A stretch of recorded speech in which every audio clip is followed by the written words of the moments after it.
voilà, j'aurais envie de parler de deux livres, hein, qui m'accompagnent depuis des années. Et je sais que ça fait un peu prétentieux, chichiteux, chic bon genre, presque banal dans l'intello. Mais je voudrais parler de La Recherche du temps perdu de Proust. Parce que c'est un livre qui m'accompagne et puis que j'ai lu 3 fois. Donc je le connais. Je suis rentrée dans un monde, qui me parlait de l'amour, de la jalousie, du temps qui fait, des atermoiements de l'âme, des rapports avec sa mère, avec sa grand-mère, de l'homosexualité, de la vie mondaine, etc. C'est un livre, vous voyez, c'est un livre inépuisable. Et une fois qu'on l'a lu, on peut le reprendre n'importe où.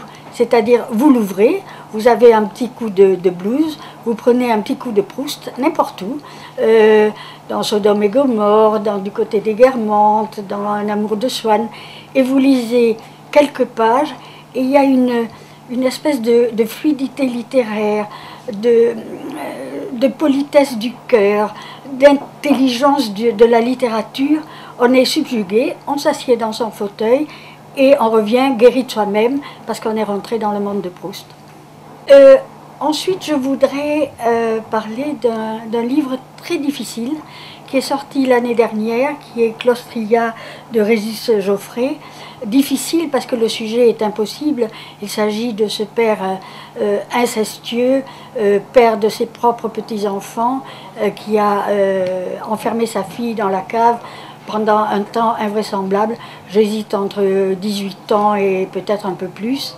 Et comment parler de cette horreur, de ce père qui non seulement capte sa fille, mais surtout de cette espèce de non-dit gluant de toute une famille qui sait très bien ce qui se passe dans la cave et qui ne dit rien alors qu'ils entendent des bruits, qu'ils voient des circulations.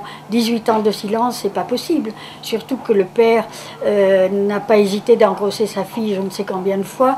Donc c'était plein de marmots, de bébés, de pampers, de poussettes, de sacs de pommes de terre, etc.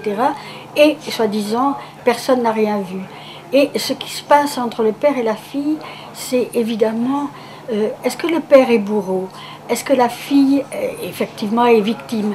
Mais pourquoi elle ne s'est pas révoltée? Quel est ce principe de soumission, non seulement à son père, mais à l'abandon de sa propre existence? Comment supporter l'insupportable? Et pour Alain Geoffrey, comment dire l'indicible? C'est un très très grand livre de littérature.